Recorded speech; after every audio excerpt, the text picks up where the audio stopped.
புதிய நோட்டுகளின் அறிமுகத்தால் லஞ்சம் ஊழல் 2 மடங்காக அதிகரிக்கும் என்று மார்க்சிஸ்ட் கம்யூனிஸ்ட் கட்சியின் அகில இந்திய பொதுச் செயலாளர் சீதாராம் யெச்சூரி குற்றம் சாட்டியுள்ளார். மார்க்சிஸ்ட் கம்யூனிஸ்ட் கட்சியின் சார்பில் நெல்லையில் 3 நாள் மாநில சிறப்பு மாநாடு தொடங்கியது. இந்த மாநாட்டில் பேசிய அக்கட்சியின் அகில இந்திய பொதுச் செயலாளர் சீதாராம் யெச்சூரி பேசுகையில், அமெரிக்க அதிபர் தேர்தலில் ட்ரம்ப் வெற்றி பெற்றுள்ளது வியப்பாக உள்ளது எனவும், ட்ரம்ப் வெற்றி அந்நாட்டில் உள்ள கருப்பின ஏழை எளிய மக்களுக்கு மோசமான விளைவுகளை ஏற்படுத்தும் எனவும் கூறினார். இதேபோன்று ட்ரம்பின் வெற்றி இந்தியாவிலும் எதிர்மறை விளைவுகளை ஏற்படுத்தும் எனவும் இந்திய பிரதமர் மோடி மேற்கொண்ட ஒப்பந்தங்கள் மேற்கொண்டுள்ளதை யெச்சூரி சுட்டிக்காட்டினார்.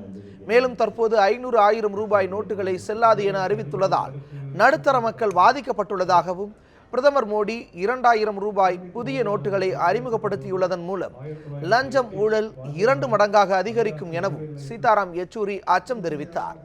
மோடி ஆட்சிக்கு வந்த பின் விவசாயிகளின் தற்கொலை 26% அதிகரித்துள்ளதாகவும், நாட்டில் வேலை வாய்ப்பு இல்லாதவர்களின் எண்ணிக்கை ஆண்டுதோறும் 1,30,00,000 பேர் கூடி வருவதாகவும் கூறினார். Even before 1,000 rupee notes and 500 rupee notes was there, this corruption. Now with this 2,000 rupee notes, there will be double corruption.